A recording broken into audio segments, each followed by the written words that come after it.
कृष्ण परब्रह्मणे नमः। श्रीमद्भगवद्गीता ध्यानम्।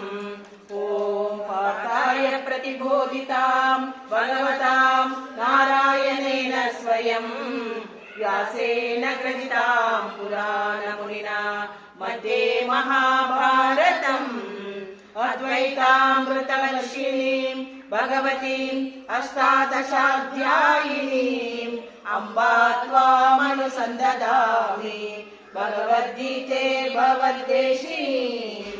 नमोऽस्तुते व्यास विशालबुद्धे पुल्लारविन्दायतपत्रनेत्रा येन त्वया भारततैलपूर्णः प्रज्वालितो ज्ञानमय प्रदीपः प्रपन्नपारिजाताय स्तोत्रवैत्रैकपाणये ज्ञानमुद्राय कृष्णाय गीतामृतदुहे नमः। सर्वोपनिषदो गावो दोग्धा गोपालनन्दना पार्थो वत्ससुदेवोक्ता दुग्धं गीतामृतं महत्। वसुदेवसुतं देवं कंसचारूरमर्दनं देवकी परमानन्दं कृष्णं वन्दे जगद्गुरुम्। भीष्माद्रोणतटा जयद्रथजला गान्धारनीलोत्पला शल्यग्राहवती कृपेण वहनी कर्णेन वेलाकुला अश्वत्थाम विकर्ण घोरमकरा दुर्योधनावर्तिनी स्तोतीर्णा खलु पाण्डवैरनरे कैवर्तकः केशवः पाराशर्यवचः सरोजममलम् गीतान्तगन्धोत्कटम् नानाख्यानककेसरम् हरिकदा सम्बोधना बोधितम्।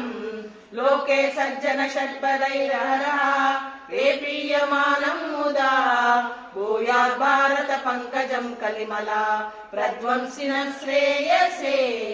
मूकम् करोति वाचालम् पङ्गुं लङ्घयते गिरिम् यत्कृपातमहं वन्दे परमानन्दमाधवम्।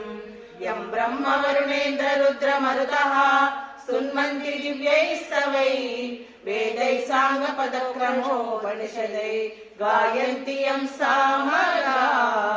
ध्यानावस्थितदग्गतेन मनसा पश्यन्ति यं योगिनो यशान्तं न विदुःसुरासुरगणा देवाय तस्मै नमः देवाय तस्मै नमः।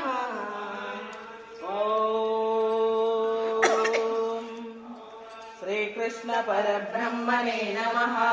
श्रीमद्भगवद्गीता श्रीकृष्णार्जुन संवादे अथ एकादशोऽध्यायः विश्वरूप संदर्शन योगः।